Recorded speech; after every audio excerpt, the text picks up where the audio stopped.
this is Greg Bissonette from the David Lee Roth Band and surviving drummer for Spinal Tap. You're listening to the only podcast that broke down the entire Van Halen discography and is now moving on to the solo catalogs. And the podcast will rock.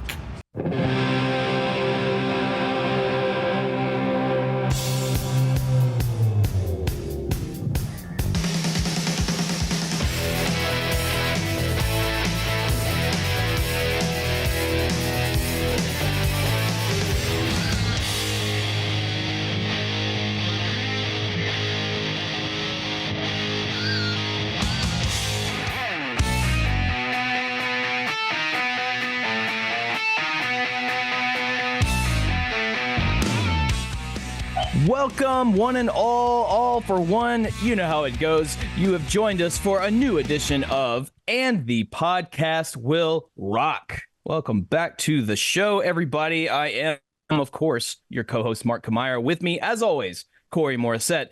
Corey, last week was something, and we'll get into that. But are you still... Even though the episode was what it was, are you still excited for this new phase of the show? Oh, absolutely, absolutely. So, we weren't the biggest fans of the Yogi and his partaking of the weed. I felt a little bad because I was chatting with the Bogus Otis boys over the weekend, and poor Darren was like, "Oh man, you guys did the Yogi so high! I can't wait to hear it. I'm going to play it right now." I'm like, "Oh, don't, yeah, just oh boy, maybe skip that one." Yeah, maybe just we can sit that play out. Yeah. You just move on forward afterwards. Hopefully it gets better from there. But it was definitely something. As I said, I'm sure we'll get into it a little bit more in a bit. But we have to point out that Corey, you and I are not alone. We're not? No. We are not. We are not alone. In fact, we are joined by a frequenter, a longtime listener of the show, frequent commenter, tweeter, whatever you want to call it, and always full of not hot takes per se, but more just some perspective, extra perspective. And that's what we appreciate about him specifically. Welcome back to the show, Tom Armbruster. What's up, Tom? Hey. You're looking very, dare I say, jolly. Well, I've been called Papa Smurf is my new nickname at work. But I'm avoiding wearing red hats, if that makes any difference to anybody. I was gonna say, are you walking around with the red hat? Because I feel like you're asking. No red hats. Fair enough. No red hats for Tom. Stop calling him Papa Smurf. That is my request. I didn't know. You can call me Papa Smurf. I'm just not wearing the red hat. Never mind. But Call yes, him Papa Smurf.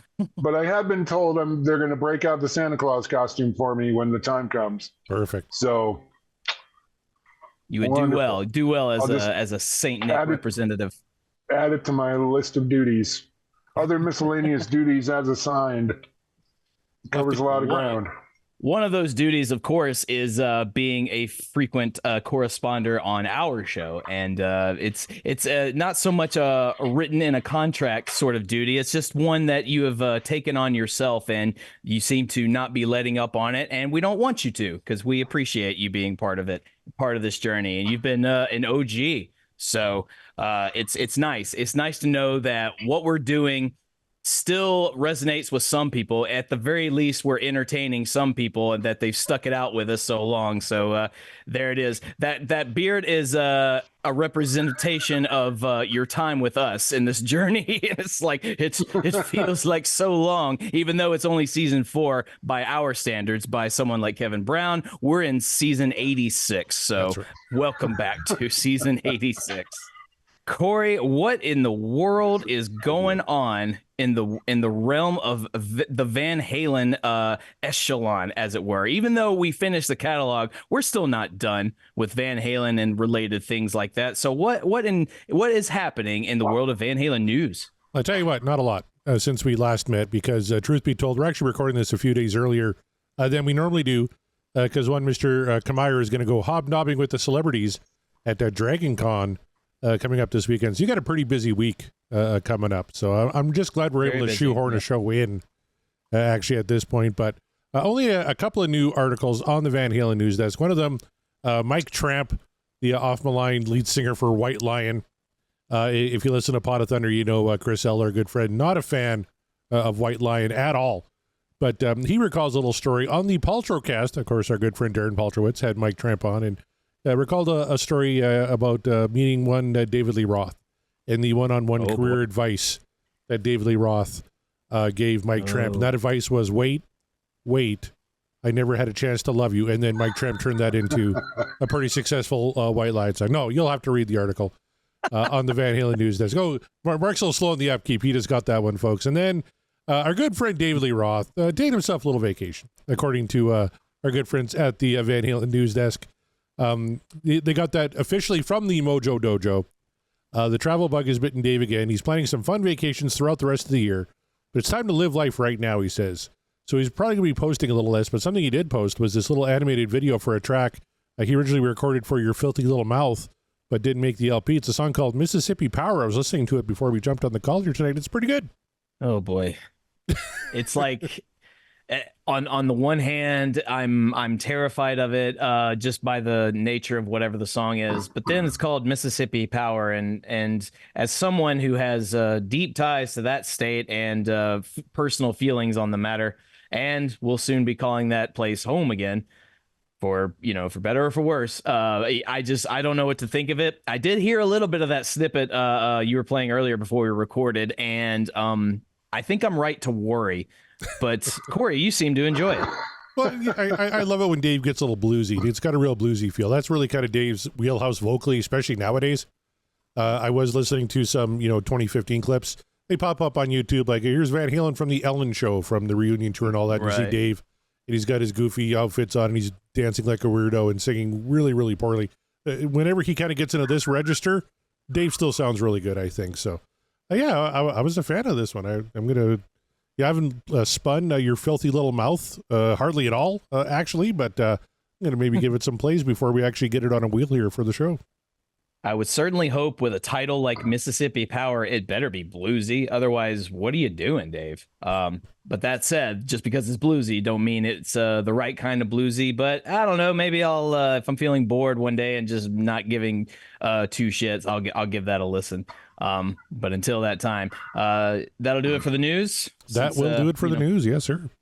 As he said, not a lot happening, but I tell you what was happening. A lot was happening in the song we covered last week. And the song we covered, we spun from Sammy Hagar's solo album, Marching to Mars. We spun this little ditty called The Yogi's So High, in parentheses, I'm Stoned. And what I had originally... and I said right off the bat, I was unfamiliar with it. There was a lot of Sammy's solo catalog that I am completely new to, because I just didn't get around to it in my day. And frankly, he has a lot of material. This was one of those. So I'm thinking this will probably be a spiritual successor to, or a sequel rather, to Amsterdam from Balance, right? And I was told that by our listeners. Boy, could they have... They trolled me, Corey. They trolled me. They trolled me hard. I think Tom trolled me too. I don't know. I'm just using you because you're here. You're just here. Sorry, I'm putting blame on you, and you don't deserve it. But I'll tell you this: what this song did deserve. I get it. I apologize. I withdraw it.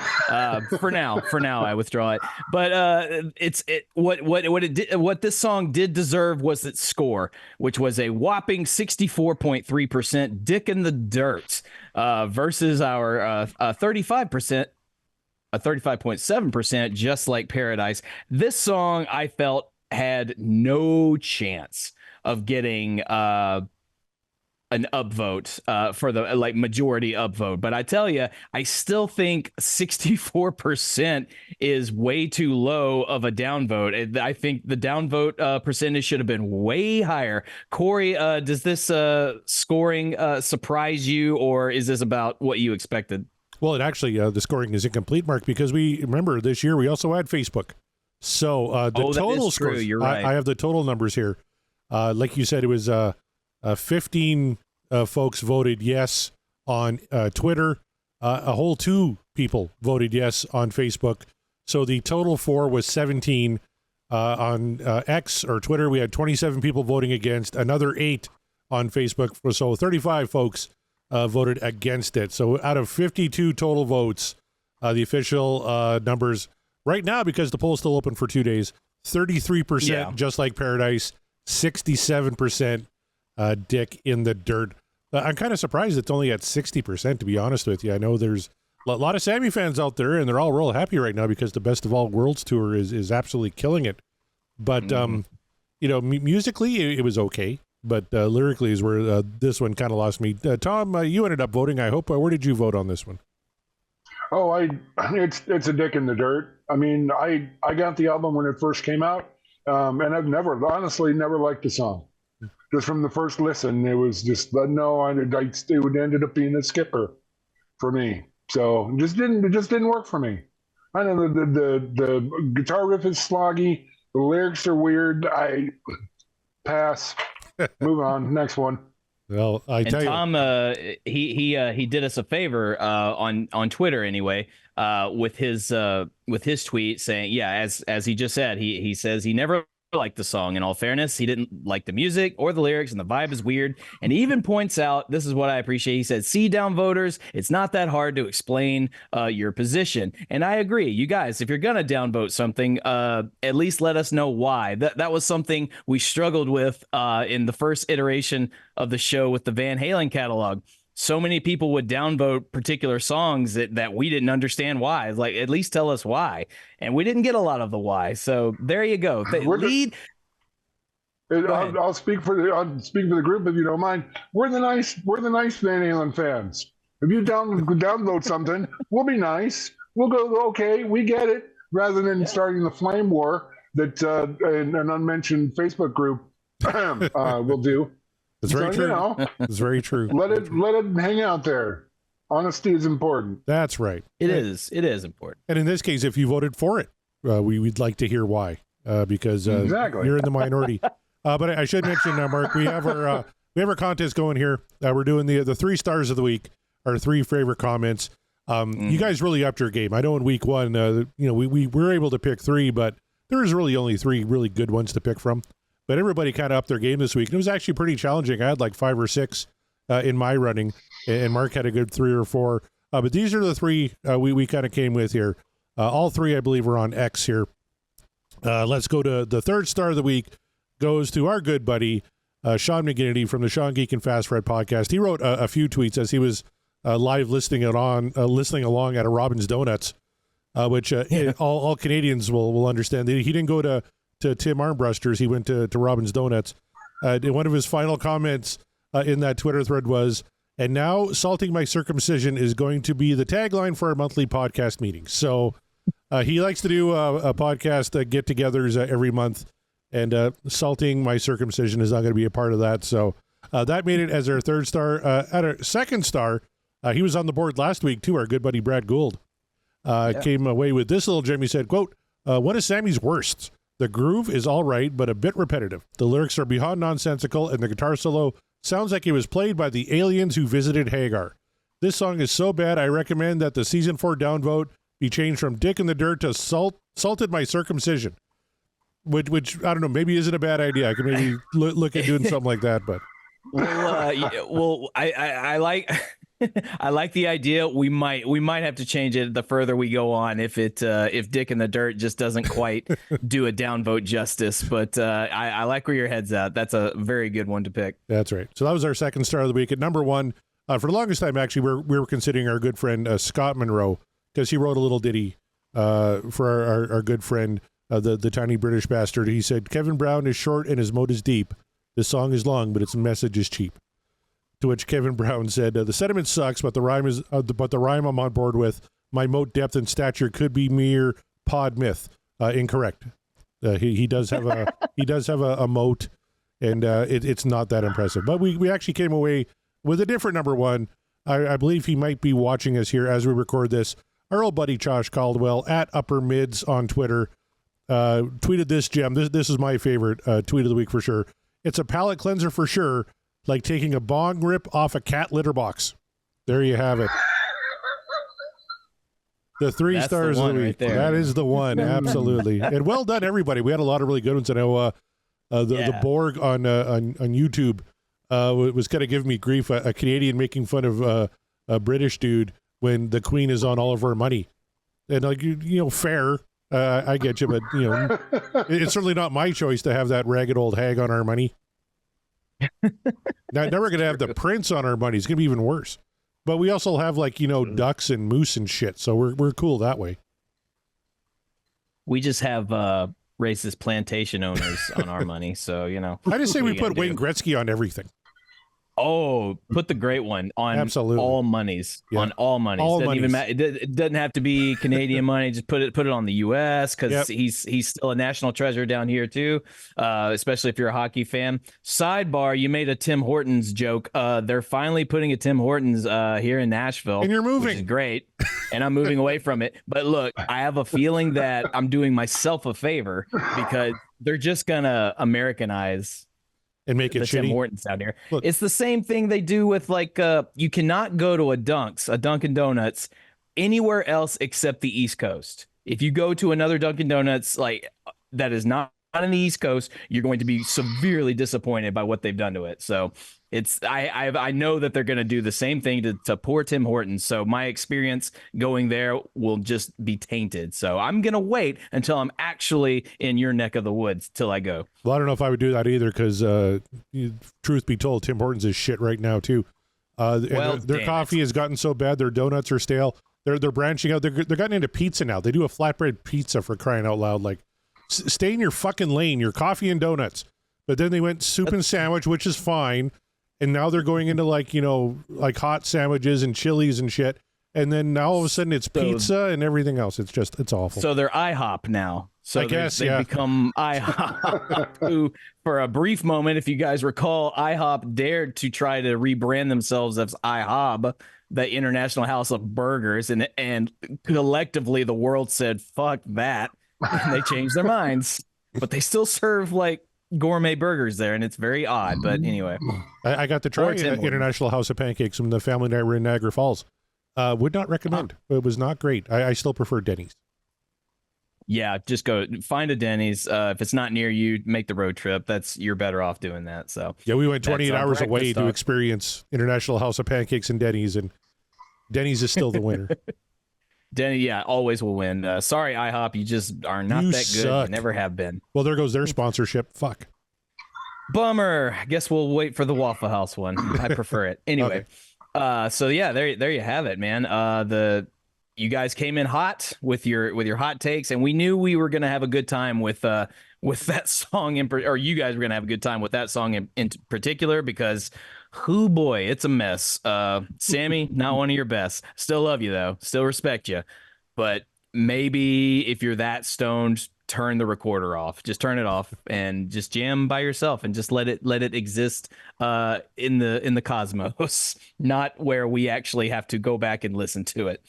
So I'm hoping to manifest something a little bit better than that. So, well, speaking of manifestations, Mark, we should have a few in our Discord channel. Yes. All right, then. It's everyone's favorite besides spinning the wheel. It's time for manifestations. Take a drink. All right. And it's... Again, we are early into this new wheel, and we have a lot to choose from. So, I mean, the choices could be all over the place. But when I go over the manifestation channel on Discord, I look and see what everybody else is. Scott Monroe says it's a monster. Wants to manifest it's a monster. Our friend Brad Gould wants Get the Funk Out. That's a popular choice. David Lassiter says I'll be at Red Rocks during the show, but I'm feeling Shy Boy. He is manifesting Shy Boy. And our friend Dan says, just to prove there is a good Sammy on Marching to Mars, I manifest Little White Lies. So he is suggesting that there is Dan, are you suggesting that all of Marching to Mars is bad except for Little White Lies? Because if so, I'd love to hear more. And we will find out. Let's see. And then Chad says Wholehearted. He wants Wholehearted. David Lee Smith is asking for Big Trouble. Our friend Torben says, let's go for some Pete Gary, Decadence Dance. No apologies required, he says. I can confirm there will be no apologies necessary for that. Our aforementioned short king Kevin Brown says, I'll go for When I'm President because I'm sure it will set Mark down an entertaining path. I don't know if you two can confirm or deny that, but what do you think? Do you think Kevin's right about that? I think that with every song.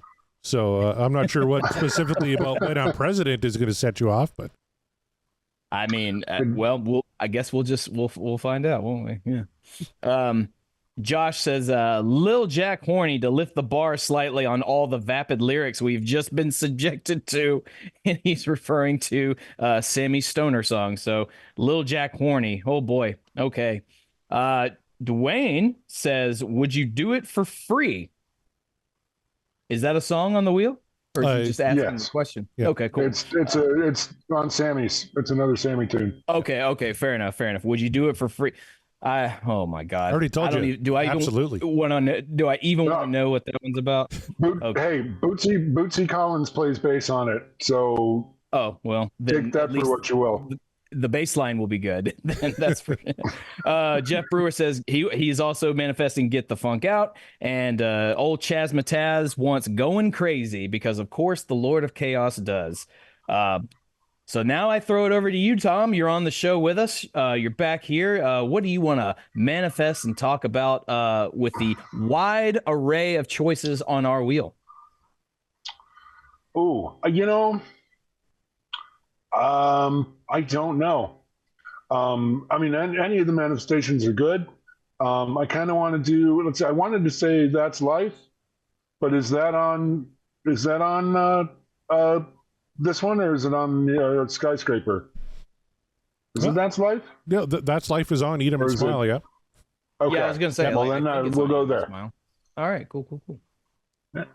All right, and Corey, how about yourself? Oh, boy. Well, everybody in the Discord seems to be in an extreme mood. So I'm thinking I might go with an extreme track as well. Maybe a little different one from everyone else's pick. And I'm thinking sooner or later, you'll be a He-Man woman hater. Let's go with that one. Nicely done. I saw one person do it, and I don't want to give him credit. He did not influence this vote. I was just kind of in the mood to actually hear a good David Lee Roth track. I know, controversial, right? So I too am gonna manifest Going Crazy. Right. Just to see, just to not necessarily get it out of the way. I just want to hear it. Just want to talk about it. So those are our manifestations. I think there's a couple of twofers there, but mostly everybody wants to hear something different. So combine all of your manifestation powers as hard as you can. Direct it at that wheel. Let's see. How many times should we prime this wheel? Well, I think we have 5 people in the chat right now, so should I shuffle it 5 times? 5 times works. All right. Everybody can see the wheel there? Oh, yeah. Okay. 1, 2, 3, 4, 5. All right. Is everybody ready? Hell yeah. Let's do it.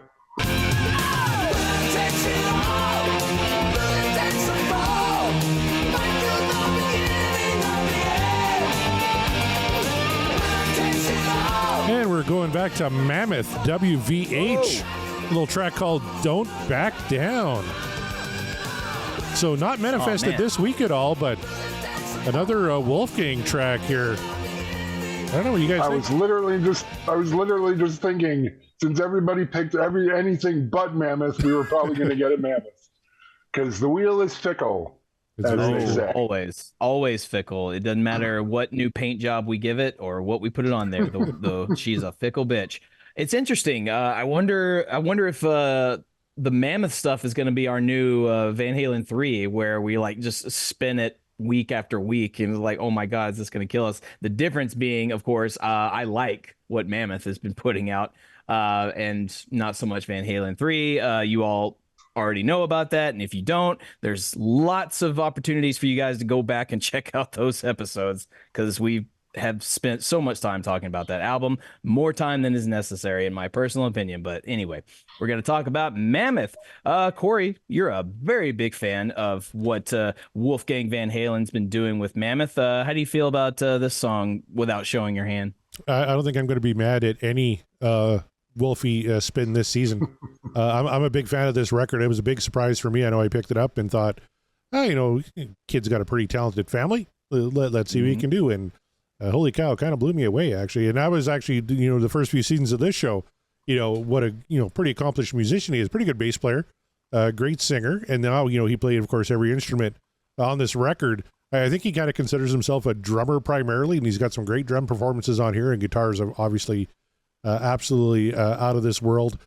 Don't Back Down, I believe, is one of the bigger songs. If you look on YouTube Music, I think it's the most streamed song from the first Mammoth record. I think he's still doing it in concert too. So we're getting one of the more popular ones here this week. Tom, what is your experience with Mammoth WVH?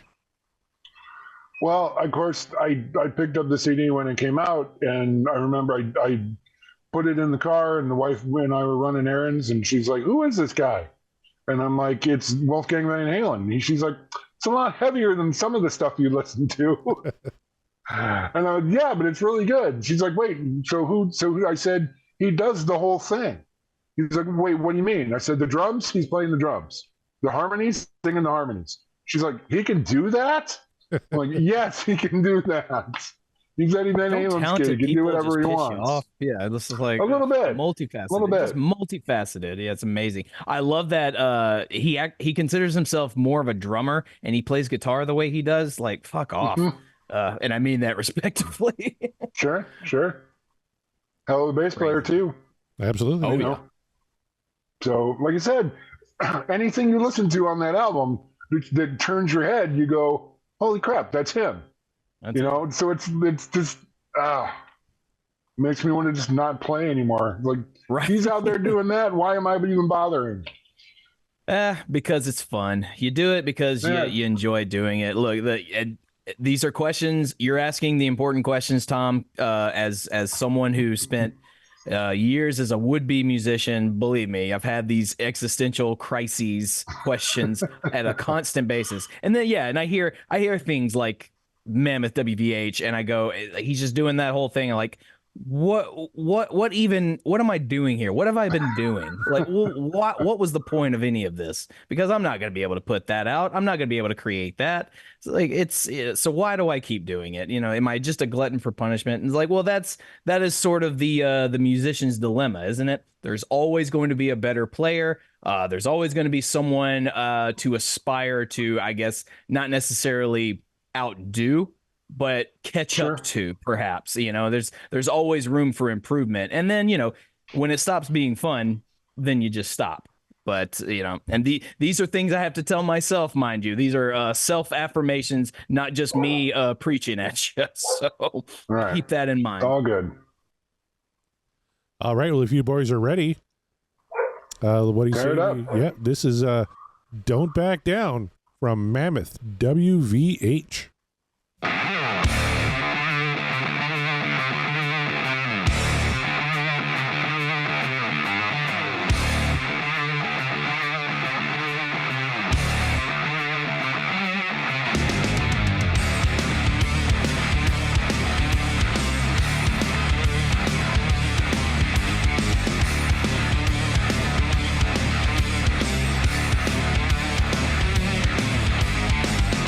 Mark, you feel a little better from last week?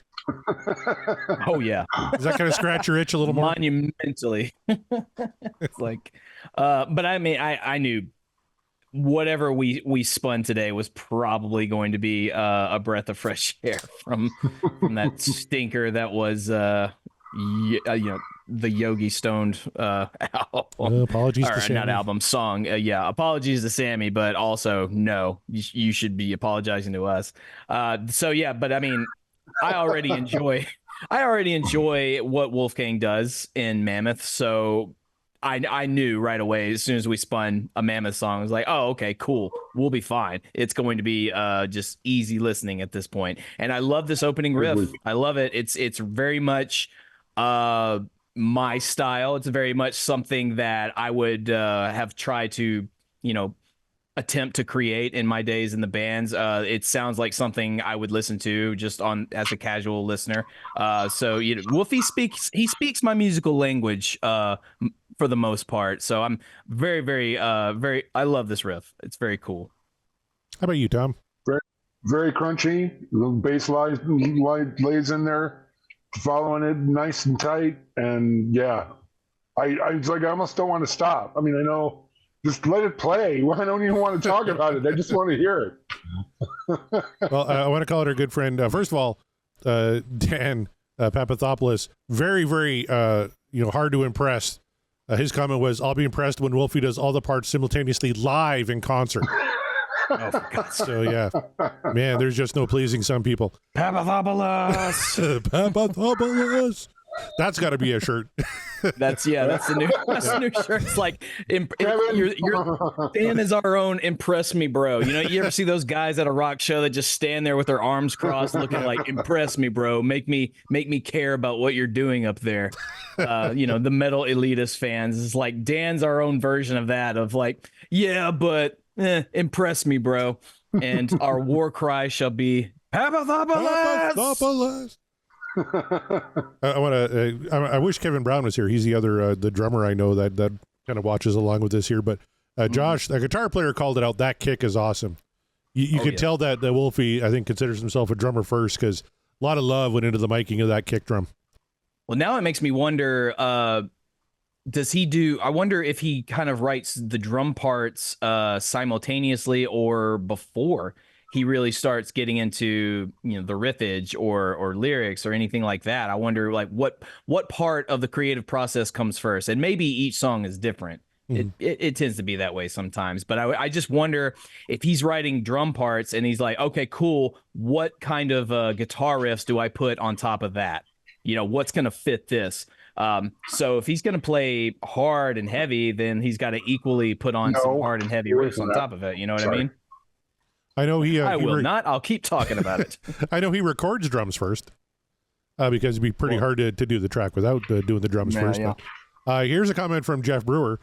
Says, I don't love the guitar tone, but it's a great riff. Tom, you're a bass player. Mark, you're a guitar player. Do you guys like the guitar tone?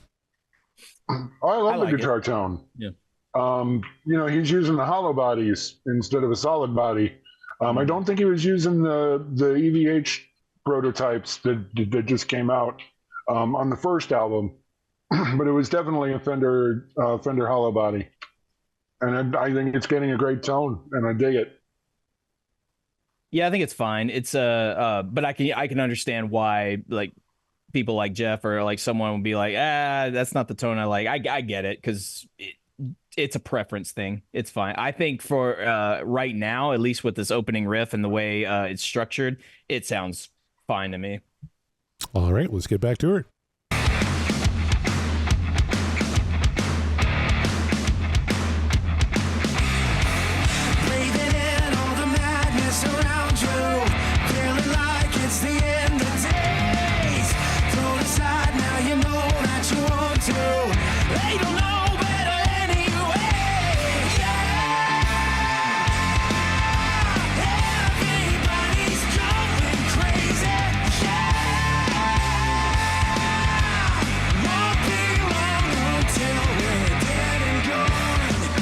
I don't know. He didn't mention his circumcision once. What do we think about those lyrics?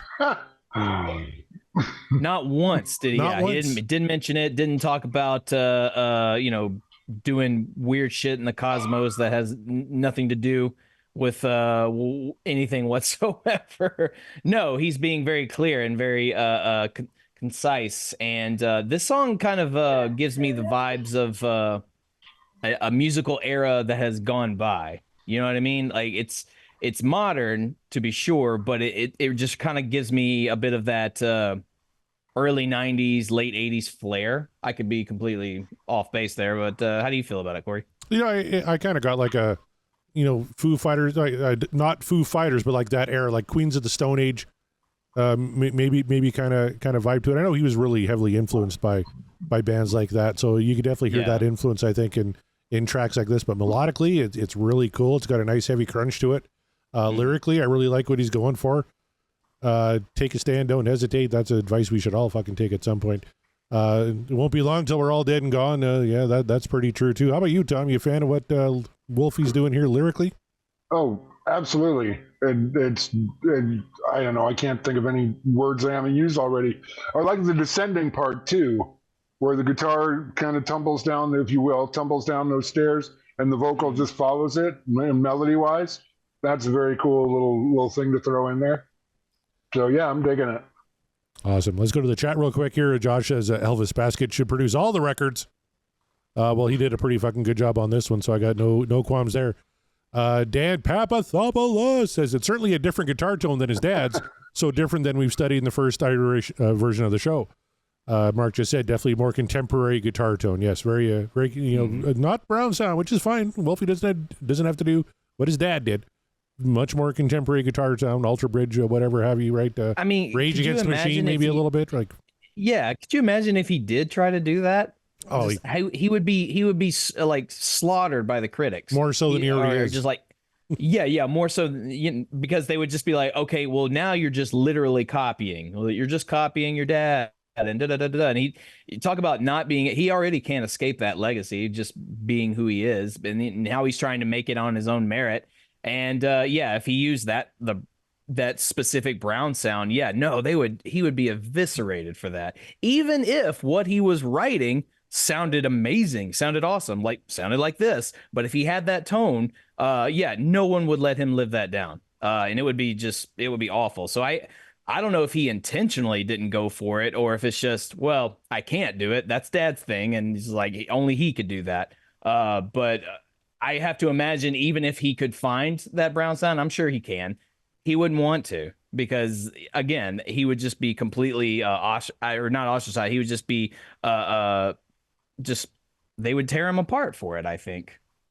More so than usual, which is unfortunate. I mean, it's the same way when Van Halen was on tour with Ted Nugent.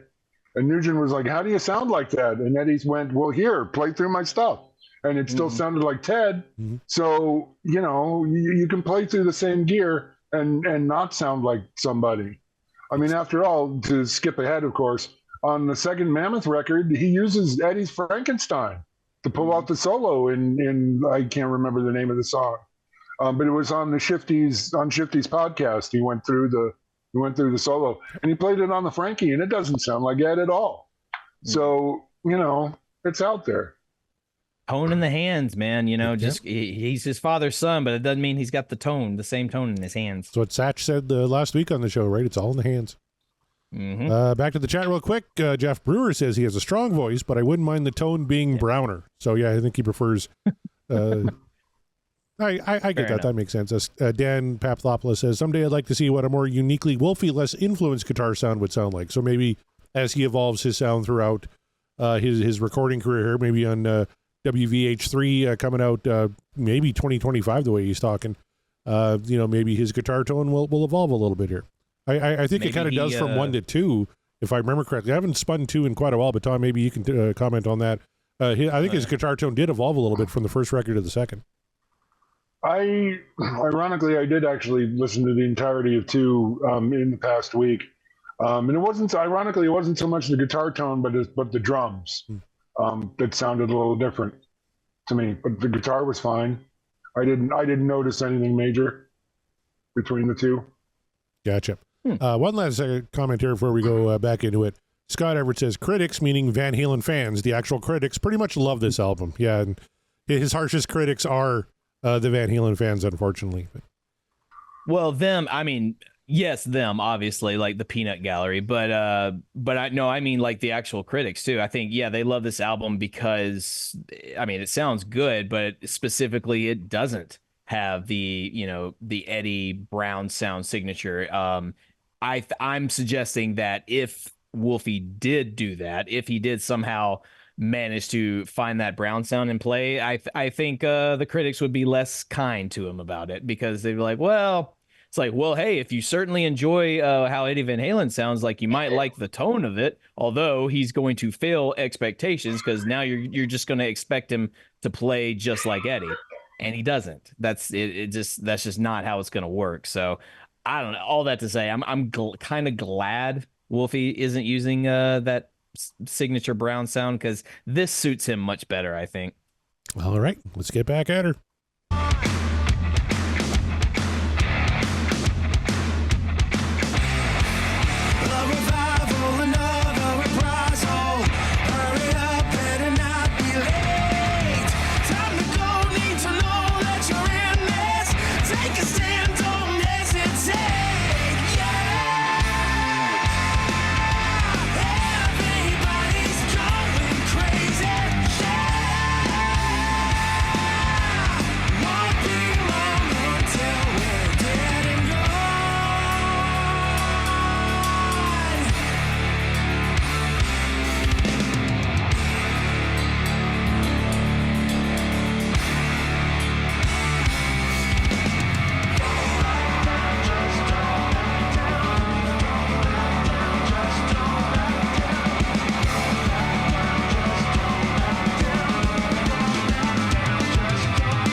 All right. Let that go a little longer than I probably should, just because I was really fucking digging it. But I was kind of waiting for this comment because I kind of agreed with it. I wanted to see if anyone else in the chat agreed with it too. We're talking about Wolf's sound and all that, sounding like his dad. Sounded an awful lot like his dad during the Taylor Hawkins tribute concert. If anybody caught those performances, that is true. Yeah, and Jeff Brewer called that Wolf sounded a lot like Ed on the Taylor Hawkins concerts. He can come very close if he wanted to.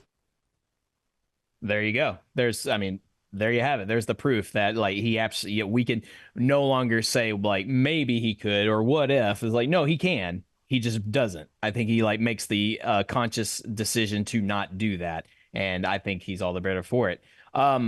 This solo section, I really, really like how I like the rhythm break in that solo. It's a very it's kind of jarring at first because it just comes out of nowhere, but it's a cool structure. It subverts your expectation of how you think the rest of it's going to play out. I like that. It's little nuanced little things, little change ups. You don't want to keep it stale. This song already has like that commercial appeal sound to it. It's no wonder it's one of his more popular, if not his most popular song, because it's got the hooks. It's catchy. It's what you can play this on a radio and just have people jam out to it nonstop. So it feels like that. But I really like how there's enough differences and changes involved to where it's not your typical rock song. It may still sound typical to a lot of people, but I think it's structured in a way that kind of makes it atypical. What do you guys think? I think people are going to hate me for saying this, but if it's a definition of damning with faint praise, I think he sounds a little bit like Nickelback. I think it's kind of smooth.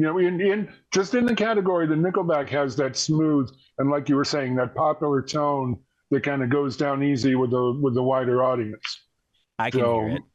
I can hear what you think. That's kind of the vibe I get. But again, don't mean that it's a bad thing. Well, Kevin Brown is the world's biggest Nickelback fan. We'll have to ask him what he thinks. He does. He loves Nickelback. Loves Nickelback. Yeah, I get it. And it's just, again, that's modern rock for you, like especially like dare I say pop rock. Sure. And it's got that familiar sound. Maybe that's why the tone isn't agreeing, with certain people. Maybe because it sounds just like that. I think maybe you called it, Tom. And again, there's nothing wrong with that if you like it, and it's not going to take away from the fact that I think at least so far speaking, the song's structured pretty well. But yeah, if that is not your particular brand of coffee, then you're not going to drink it, right? Or you're going to sip it and go, eh. So understandable at first, but it's working for me. Well, here's something that I just dug up on Song Facts. Are you getting a Black Sabbath vibe? Because apparently the original title of the song was Salt Bath, which was a play on Sabbath. Wolfie told Song Facts it has that kind of shuffly Black Sabbath vibe. I don't know if I picked up on that right off the hop. Did you guys? No, it's too fast. I honestly haven't listened to enough Black Sabbath to intelligently make that comparison. So I'm going to back away slowly. The guitar tones are too clean sounding. So by that, I just mean like less iomified, if I can conjure up that word. No, I don't get. I believe him when he says he was inspired by Black Sabbath, and if he feels like there's some Black Sabbath, sure, he could probably come up with a few examples of what he's talking about off the top of his head than I can. But based on the Sabbath I've listened to over the many years, I don't get that vibe. But hey, I'm not gonna tell Wolfie he's wrong. Let's go back to the chat real quick before we get back to the song. Dan says Wolfie does seem to have the drums fairly high in the mix. I guess he does see himself as a drum guy. And I'm kind of a drum guy, so I kind of like that they're pretty high in the mix, but that's just me. Josh is kind of our resident guitar expert. Guitar tone is a bit too compressed and generic for my taste. It may evolve a bit as his career progresses. Turning down the gain would be a good first step. I kind of agree with that. The gain does seem a little peaking on there. That's fair, yeah. And then, Jeff, I don't mind the sound of the guitar when it's blended with the other instruments by itself, like during the intro. It just isn't as appealing to my ear. It's fine, though. All right. Yeah, that's fair. There you go. Let's get back to her.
I love those just accents he's putting on the guitar there, right? Over.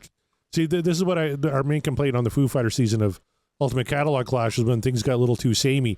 You know, you can differentiate. If you're going to do that same refrain again, everybody's going crazy, put something in there to kind of make it a little more musically interesting, and that's exactly what Wolfie did on that section there. I also thought it was kind of ironic that Chaz wanted to hear Going Crazy, and Wolfie singing his own version of Everybody's Going Crazy, so hopefully Chaz is happy. It is, yeah. We both manifested that one. It's like, so we kind of got what we want. A little bit. And it's really funny because that you bring up the Ultimate Catalog thing, because ever since you guys had that discussion, I literally everything I listened for the sameness. I listened for who's varying it up. I listened for that, and it's just like it's all over. Everybody just repeats when they repeat the same thing. They're either repeating it endlessly and annoying the crap out of you, or they're varying it, and you go, "Hey, that's pretty cool. That's better." Okay, and now we're moving on. Yeah, it's amazing what a little flourish will do just to kind of liven up a section that you've already heard, right? Especially when they're back to back like that.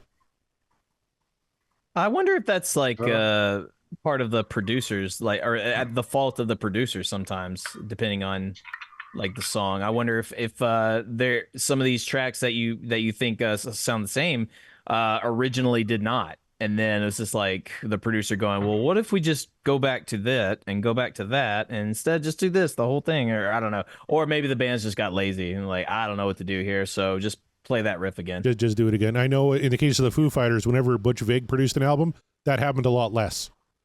But with the other producers, it happened a little more frequently. So maybe Butch was the one to kind of put the kibosh on some of Dave's like sameness ideas if he had them. It's like, well, I don't know, give me something fresh. Yeah, we're just going to repeat that part 3 times. No, let's do a little something different underneath just to try and keep the listeners on their toes. You get 2, and then on the 3rd time, like do something else. Like, that's what we'll give you. Whereas, like, and then other producers previously were like, "Yep, Dave, sounds good to me. Whatever." Yep, you're the boss. Are you sure you want to do that many times?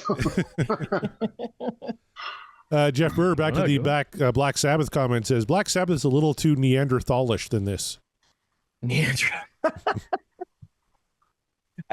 I'm not sure if that's like if he. Is that a shot? It could be a compliment. It could be a compliment. Yeah, it could be. That's why I'm trying to figure it out because I'm not sure. That's why I'm laughing because it's funny, but I also don't know. Like, I'm not sure if you're taking a shot or if you're just being complimentary or just stating facts because he's not wrong. Sabbath has more of that kind of, I won't say Neanderthal, but I'll say like it's kind of got this primal sort of kind of gravelly sound to it. I mean, it was what it was back then. That's just how things sounded. So I guess I can understand that, but I'm just curious, Jeff. Can you elaborate? The other trick is most of my exposure to Sabbath was with Ozzy Osbourne's "Shout at the Devil," which was Sabbath tunes done with Brad Gillis from Night Ranger. So that would have shifted the whole thing. So I wouldn't have had the, if you will, the Iomi-ness of the Sabbath material. So Sabbath done by the singer for Night Ranger. That'd be interesting. I got to look that up. Yeah. I've never heard that. Yeah, apparently when Randy Rhoads died and they got Brad Gillis to do the tour, Ozzy owed the record company an album. he didn't want to do any new material, so they did basically an album of Sabbath covers with Brad Gillis playing guitar. Wow, cool. That's hilarious. So, yeah. All right, we got about 30 seconds left. Let's finish off. Don't back down.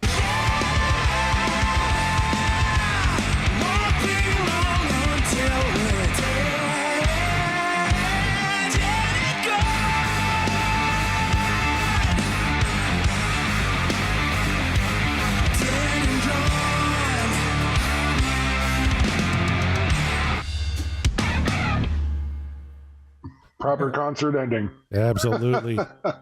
That's how it's done, boys and Strong girls. finish. Yeah, exactly. That last little riff, the like that shit hits hard. Like I don't even care if you think this is like a generic, overly generic rock song. Like that riff, that's good shit. That's good stuff. So there you go. Good stuff. Wolfie Van Halen, Wolfgang rather, with his Mammoth WVH with "Don't Back Down."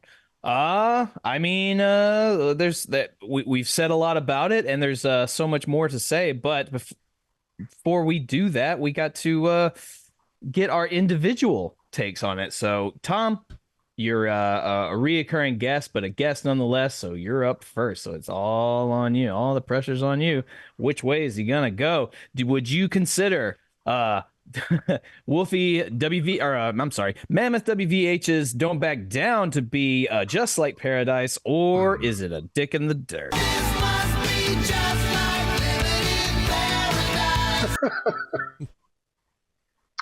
I mean, come on. It's a great riff. The tone is good. The energy is high. The lyrics make sense. No reason not to like this song. Short and sweet and to the point. Love it. Gotta love it so much. Not like what I do. I rant. But Corey, he doesn't. Corey doesn't rant. Corey gives you a very very smart sort of scholarly sort of review on a song that we do. So I am interested on Professor Morissette's assessment of "Don't Back Down." Corey, is "Don't Back Down" just like Paradise, or is its dick in the dirt? It's the worst piece of shit we've ever done, and it's not leaving this room. Fuck off, Lars. You're wrong. I dig this tune. I dig this record. I dig this kid. I think Wolfie's got a shit ton of talent. Dad had to just point out real quick, it doesn't feel nearly as weird to vote this just like Paradise as it did for Distance. Yes, very, very true. I do get the criticisms on the tone, like everything's very crisp, clean, seedy, kind of sounding very digital, very modern, whereas I prefer more analog, the warm, soothing tones of vinyl type thing. So I do get that criticism. It doesn't bug me that much when the riff is that good, when the playing's that good. Those drums are fucking killer. Like I'm a big drum guy, and that kick drum is just sharp, and it just punches, and I love it, love it, love it. The outro is great. You mentioned the kind of the hard stop during the solo, which is a little different than the stops we got in the solo last week, where Sammy, I think, just mishit the guitar and just didn't hit a note because he was so fucking stoned. At least that's what it sounded like. This was intentional. He missed a lot of notes. He really did, but it was really, really cool. I really don't have a lot of negatives to say about this track at all.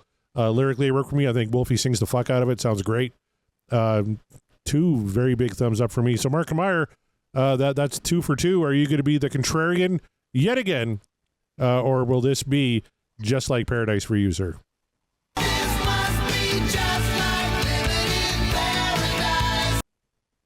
Oh, we'll get contrary, I'm sure, so many more times the further we go along on this wheel. But that is not this day. It was kind of hard. The negatives at first, it was once Tom pointed out the Nickelback of it all, it was hard not to hear that afterwards. That's fair. Like, shit, he's right. He's like, shit, he's right. But here's the thing. Sorry. No. Don't apologize. It's like, here's the thing though. We can shit on Nickelback all we want, but they know exactly what their brand is, and they know exactly the audience they're playing to, and they know their strengths as a band, and they don't stray too far away from it. And for the, believe it or not, the mass amount of fans that they do have that have been keeping them going for all these years, it works for them. So does Wolfie's song sound a little bit like something Nickelback would do? Maybe in production sonically in the production, yeah, I would say so. But I think, as we've pointed out, that's sort of the modern rock sound of it all, the digitalness, I guess you could say. Corey prefers the analog. I think most of us probably prefer a more raw analog sound, and that's fair. That being said, none of that takes away from the fact that Wolfie wrote a kick-ass rock tune. Does it have commercial appeal, so it gives it more of that pop rock sound? Yes. But that doesn't mean that's a bad thing. That just means that this song is going to be heard by a lot of people. My band is going to be out there. It's going to get commercial attention. It's going to get plays on the radio, both the FM and the satellite radio that people listen to, and then the streams. People are going to tune in and stream it. Maybe they only stream this song, but they stream it a whole bunch, and before you know it, they become fans. So it's not a bad thing to have a song that's popular with people, especially if you're this type of rock band that Wolfie has assembled for Mammoth. It's all him, but he takes a touring band with me. You get what I'm saying. If you're going to play music like this, then there's an expectation. There's an expectation that it's going to sound probably a specific way, a particular way, only because that's the day and age we live in. I think the riffs were very catchy, good hooks. He sounds really, really powerful. Someone said he's got a powerful voice, and he really does. He's a super powerful voice. It's kind of surprising. You would think he'd be more of an instrumentalist, but do not sleep on the vocals, and that's coming from a vocalist. I think Wolfie sounds spectacular, and he is singing to the music that he's playing. Like it's not a juxtaposition where his voice type doesn't match it. I think it absolutely matches. He knows that. He knows what music he's playing. He knows how to play into it. And there's enough of some change-ups in the song happening that I don't fully call it a complete generic, pop rock song. However, is it a pop rock song? Yes. It's not my favorite that he's put out, but I appreciate and respect what it is for what it is. And for that reason, that is why it is just like paradise. All right, well, let's go to the chat real quick before we play America's 17th favorite game show. First of all, Jeff Brewer and Black Sabbath, here's the explanation. He said it was a little bit of a jab at Sabbath. They lumber along a little too much for me. I was introduced to them through Randy's Sabbath versions pre-Gillis. The original stuff I never spent time on, but he agrees that Don't Back Down is a great song. Scott Everett, fair enough. Yep. Scott says, a great song, and the NFL loved it. Wow, did they play it during pregame shows and game breaks? As an avid NFL fan myself, I can attest to that. They sure did. Our good friend Dan Babathopoulos has a question for you, Mark. So, is Nickelback the AC/DC of its era? Is that what you're saying? I think AC/DC is way better. However, it would be foolish to say that AC/DC didn't play to their strength and stick with it, because they absolutely did. We love AC/DC here at Podcast Will Rock. We do, especially Corey Morissette. Yes, sir. But I think it's fair to say if you've heard 3 AC/DC songs, you've pretty much heard all of them. But that does not take away from the fact that they are still like one of the greatest rock bands of all time. It doesn't matter what generation, because just their contributions to rock and even metal, because they have a lot of people in metal that have they were influenced by them. So to answer your question, not really, but kinda. AC/DC influenced one Eddie Van Halen. I don't think Nickelback influenced anybody of any importance. So that might be the difference. Well, I don't know that we know that for sure. There may be people that are just not talking about it. I'm willing to bet my house on that one. But anyway, our final. Do you count Theory of a Dead Man? No, they're pretty much like a carbon copy. I don't count fucking Theory of a Dead Man for anything. And they're my countrymen, for crying out loud. I know. Although I Hate My Life is a pretty decent song. Go look that one up if you're searching for Theory of a Dead Man. Jeff Brewer also says, a good call, Corey. Sam makes lots of unintentional stops on guitar, even when not stoned or pretending to be stoned. Maybe that's why you don't get a lot of Sammy. He's a fan of the palm mute. What do you want? Yeah, everybody in metal, everyone does it. Dan clarifies. He says he definitely meant the question in terms of sticking to the brand. Would you say Nickelback is the AC/DC of its era? Sticking to the brand. Well, yeah, but I mean, you could. There's probably like a lot. No, I'm gonna stick with my original answer. Not really, but kinda. I'm just to be safe, I'm gonna stick with that. We're gonna leave it at that then. Oh, that music can only mean one thing. It's time to play America's 17th favorite game show. How many times have Mammoth WVH performed? Don't back down. I will give you a hint. It's their most played song. And they even played it 3 days ago at the show I was supposed to be at, Commonwealth Stadium, Edmonton, Alberta, Canada. Still a little bitter I had to miss it. But they did perform it there. So we're just going to vamp a little bit while the folks in the chat get their guesses in. Don't back down. So you got to think, okay, this album came out in 2021. You know, that gives you a good, 3 solid years, 4 years of touring. How many shows did Mammoth perform in those times? We have they did the Young Guns tour. My they did question. Like how many shows has he? How long has he? Or he's been on tour for like 3 years. So they've been opening for everybody. They opened for GNR. They opened for Metallica. They did a little headlining stint with Nita Strauss as an opener not that long ago. Jay Steyer, welcome to the chat. Jay says 218. We're going to go to Mark. We're going to get Tom because he's got a big white fluffy beard. He's going to get a little more chance to think of an answer. Mark Kammeyer, let's go to you next. How many times do you think Mammoth performed Don't Back Down? Scott Everett says 231. That's the current high bid. It's like that would be the question of since he toured on this album. It's been a song probably on every single set. So how many shows has he played since this album? That's a good question. Let's see. 231 was the high one. I'll kind of go a little bit lower. I'll say 215. All right. Well, Jeff Brewer originally wanted 230. Scott Everett came in at 231, totally sniping Jeff out of there. He's pretty pissed off about it too. Dan is now the new high bidder. He's wildly guessing 245. So that is the new high bid. 245 times. Tom, are you going to go strategy and guess one time and try and hope everybody went over? Or are you going to try and get closest to? 250.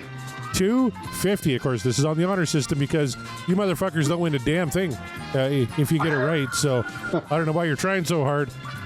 So I think that's about it for guesses. Poor Dan guessed 245. Tom comes in at 250. And for Tom Armbruster, you got within 14 performances. Mammoth played this 264 times. Nice. There you go. Rights. Tom's guessing game's way better than mine. And remember, it was just 2 weeks ago when we did distance. Or Kevin's. Yeah. Like you could pretty much guess because I think distance was 216. So we thought, would Wolfie do that one every single night? Turns out no, because there was another, almost 50 performances where he didn't do it. Oh, wow. So Tom is our winner tonight. So you get a whole lot of nothing. Unless, Mark, you want to send him something in the mail? Or I send you my gratitude via Zoom. There you go. Nothing for Dragon Con for a good friend, Tim? I don't know. We'll see how many pictures of famous people I can sneak. There you have it. Tell Giancarlo I loved him in Breaking Bad, and we'll call it even. Shoot, I'm gonna talk to Giancarlo about juice. That's what we're gonna talk about. Okay. No. I'll if I get a moment to sidebar him, I'll be like, hey, Tom Armbruster says he loved you in Breaking Bad, and he'll ask me who's that. And I'm going, he's a good friend of our show. Long story. So, yeah, he's a good friend of our show, and I told him I would let you know. So there you go. All right, so I've lost the Price is Right game as is tradition, and we've gone through the song. So now nothing to do but to close her out. But before we do that, Tom, thank you so much for being on the show, man. It's always a pleasure having your perspective. It's been a while since we've had you on the panel, so thank you for being here. I know it was a short notice. Again, that's on me, you guys. But if you're listening to this at its regular programming, everything's fine. But just behind the curtains, we're recording this way early. So not so many of our lurkers, but we appreciate all of you in there, and we appreciate you, Tom. Anything you want to plug or spread the word of? Not really, other than just, be kind to people. I'll tell you what, real quick. I was having a really crappy day at work the other day. And again, a guy came in on second shift, and ironically, we were talking about coffee. We got a Dunkin' Donuts right across the street from the store, and they do their happy hour at 2:00, and that's a half an hour before I go home. And he pops in at 2:00 and just hands me a coffee and says, "Hey, happy free coffee day." And I'll tell you, it literally turned my mood completely around. All this, I was in every bad thing that had happened that day just left my brain, and he put me in a good mood. So go out and be kind to people. Well, that's what I got. That is amazing, Tom. I can't imagine what the elves did to piss you off that you had such a bad day at work. But I'm glad there was another union meeting or something like that. They're outsourcing. It's like, elves. They're a tricksy bunch. Fucking elves. I know Kevin Brown is one. He lives in Saskatoon. So. I got him under contract, but don't tell anybody. Oof, not a word. This will we'll have Corey edit that out. Don't edit that out. But no, we always a pleasure having you on, man, and thank you so much. And yes, I echo Tom's sentiments. Be kind. Just it goes a long way. It does nothing to benefit you to not be an asshole. How about that? That's my whole thing. That's my philosophy. That's my spirituality. My religion. Hey, don't be an asshole. That's how we do this, And if you're going to be an asshole, be a sarcastic asshole trying to get your point across to people who aren't getting why the things they're doing are bad, because I'm guilty of it. I'm sarcastic as shit, but I try to be nice. I try to be a decent person. And it's like, you guys, some people out there in the world make it really difficult to be a nice person, but just a little bit goes a long way. Take it from Tom, take it from me, and take it from Corey. So, Corey, we've done it. There it is. We did it in record time. Well, not record time, but we did it in a decent amount of time. So that's always good. But we simply can't let the people go until they get a little taste of what we do and what other podcasts do here at the Deep Dive Podcasting Network, because we are just one of many of the rockin' podcast. We were not the first ones to do it, and we are certainly not going to be the last. There are just a cavalcade of awesome shows that you can get down on at the Deep Dive Podcasting Network. Corey, tell them about it. Well, before I do that, I got to mention our family. We only have two rules or two mottos that we live by. One is it costs you nothing to be a good person, and the other one is you can pick your friends and you can pick your nose, but you can't pick your friends' noses. And if you know what that's from, I will send you the same nothing prize. That Tom one. Don't ruin it, Tom. If you know it, we're gonna have people comment if they know what that is from, because then you're as old as me and old Saint Nick. All right, let's get to her. All right, it's the pod roll. Here we go. These are all the shows you can find on the Deep Dive Podcast Network and some of our other friends as well. First of all, you have the Ultimate Catalog Clash, myself and Kevin Brown, getting ready to break down the entire catalog of Dire Straits, coming soon to a podcast player near you. Kevin Brown also does the Tom Petty Project and Seaside Pod Review with the one and only Randy Woods. Then we have our good friend Scott Haskin at the Uriah Heep Show, the Magicians Podcast, and the Haskin Cast. Tita spent the week in Michigan and took in a couple of Deep Purple shows with the Deep Purple podcast boys. So you'll have to check out the Deep Purple podcast to hear about that trip. Sounded like it was a lot of fun. Then we have Nate and John at the Deep Purple podcast, The Simple Man at Skinnerd Reconsidered, Cherry T-Bone Mathley at T-Bone's Prime Cuts on the other side, Rye at Sabbath Bloody Podcast, Paul, Joe, and David at In the Lap of the Pods, Andy and Matt at Hawk Binge, Eric and Jonathan at Maiden A to Z, Daniel and Josh at Diary of the Madman, the Ultimate Aussie Podcast, Ben and Sam at Universally Speaking, the Red Hot Chili Peppers Podcast, George and Hattie at the Judas Priest Cast, Clay and Rye at North by South Podcast, Greg and Jonathan at So Far, So Pod, So What, Quinn at In Volume for All, Sav, Nick, Steve, and Mark at the Rock Roulette Podcast, Chaz and Greg at Regarding Lulu, Chaz and Chats at Rush Rash, Chaz and Wolfie at Regarding Roger Waters, and Chaz, Wolfie, and Scott, of course, doing Regarding Van Halen 3.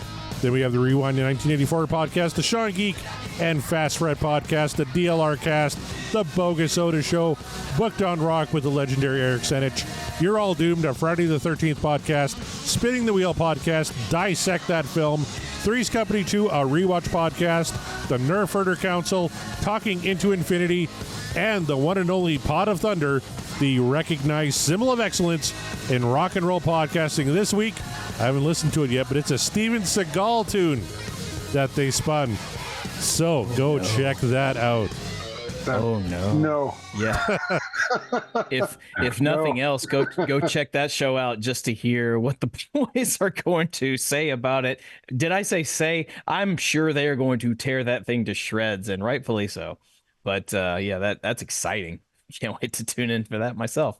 Oh man. Thank you guys once again for joining us. Always a pleasure. Remember, podcastwillrock.com has all the backlog episodes from all the episodes we did when we broke down the Van Halen catalog.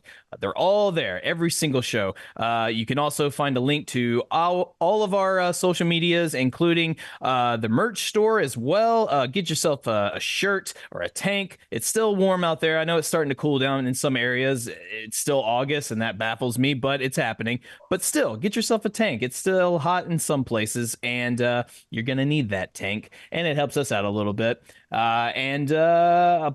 Other than that, keep on sharing, listening, keep commenting. Remember, we're doing the 3-point system, and you guys have been hilarious with your commentary so far. Keep that up. The funnier, the better. The most unhinged, the better. At least for me, I like I like the chaos. So that's your chance, Chaz. Get clever with your words if you can. I'm just kidding. I'm sure you can. So with that being said, on behalf of our buddy Tom, on behalf of Corey and myself, we are, and the podcast will rock, and we will rock you later.